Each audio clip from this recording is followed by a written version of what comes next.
2-ാം അധ്യായത്തിൻ്റെ 10-ാം വാക്യത്തിൽ അവസാനം പറയുമ്പോൾ രാഹബ് പറയുന്നത്, ഞങ്ങൾ കേട്ടു ഈ ദൈവത്തെക്കുറിച്ച് കേട്ടെന്ന്. ആലോചിച്ചു നോക്കി. സ്തോത്രം. ആ കേൾവി അവളുടെ ഹൃദയത്തെ ചലിപ്പിച്ചു.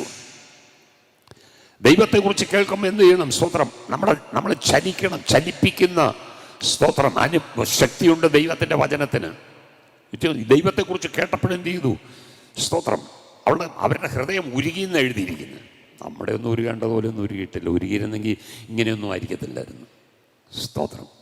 ഹല്ലേലൂയ. അപ്പോൾ കേൾക്കുന്നതിനെ ആശ്രയിച്ചിരിക്കും വിശ്വാസത്തിൻ്റെ അളവ്. സ്തോത്രം അല്ലേ? ദൈവവചനം കേൾക്കുന്നതിനെ കുറിച്ച് പറഞ്ഞിട്ടുണ്ട്. 4 സ്ഥലത്ത് വീഴുന്നതിനെ കുറിച്ച്. വഴിയരികെ, പാറമേൽ, മുള്ളിൻ്റെ ഇടയിൽ. പക്ഷേ നല്ല നിലത്ത് വീണത് 30, 60, 100 മടങ്ങ് സ്തോത്രം ഫലം കൊണ്ടുവരും. ആമേൻ. ഹല്ലേലൂയ. സ്തോത്രം. അപ്പോൾ പലപ്പോഴും നമ്മുടെ ജീവിതത്തിൽ കേൾക്കുന്ന വചനം നമുക്ക് ഉപകാരമായി വരുന്നുണ്ടോ? പഴയ നിയമ ഇസ്രായേലിൻ്റെ ചരിത്രത്തെ തൊട്ടുകൊണ്ട് പുതിയ നിയമ ഭക്തന്മാർക്ക് എബ്രായ ലേഖനത്തിൽ എഴുതുമ്പോൾ 4-ാം അധ്യായത്തിൻ്റെ 2 മുതലുള്ള വാക്യങ്ങൾ വായിക്കുമ്പോൾ അവിടെ ഇങ്ങനെ എഴുതിയിട്ടുണ്ട്, അവരെ പോലെ നാമും ഒരു സദ്വർത്തമാനം കേട്ടവരാകുന്നു, എങ്കിലും കേട്ടവരിൽ വിശ്വാസമായി പരിണമിക്കായിക കൊണ്ട് കേട്ട വചനം അവർക്ക് ഉപകാരപ്രദമായി വന്നില്ല. ഹല്ലേലൂയ. അപ്പൊ കേൾക്കുന്ന വചനം എന്ത് ചെയ്യണം? വിശ്വസിക്കുവാൻ നമ്മുടെ ഹൃദയത്തെ ഒരുക്കി കൊടുക്കണം. എങ്കിൽ മാത്രമേ അത് ഉപകാരമായിട്ട് വരത്തുള്ളൂ. അപ്പോ കേൾക്കുന്ന വചനം വിശ്വാസമായിട്ട് എന്ത് ചെയ്യണം? പരിണമിക്കണം. അപ്പോൾ ഒരു പരിണാമം നമ്മുടെ ജീവിതത്തിലുണ്ടാകും. ഹല്ലേലൂയ.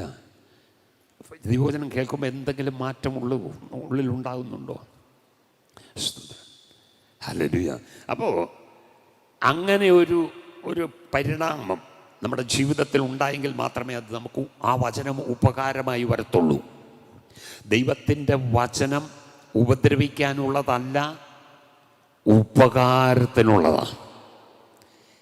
ഹല്ലേലൂയ. അതല്ലേ ഭക്തൻ സങ്കീർത്തനക്കാരൻ പറഞ്ഞ്, യഹോവ എനിക്ക് ചെയ്ത സകല ഉപകാരങ്ങൾക്കും ഞാൻ അവനെന്ത് പകരം കൊടുക്കും? സ്തോത്രം. ദൈവം എനിക്ക് ഉപകാരം ചെയ്തിരിക്കുന്നുവല്ലോ. ഞാൻ ചോദിക്കേ, എപ്പോഴാണ് ഇത് സംഭവിക്കുന്നത്? കേട്ട വചനം വിശ്വാസമായിട്ട് പരിണമിക്കണം. ഹല്ലേലൂയ. അത് എനിക്കുള്ള ആലോചനയാണ്, അതെനിക്കുള്ള വചനമാണ്, അതെന്നോട് ദൈവം സംസാരിച്ചതാണ്.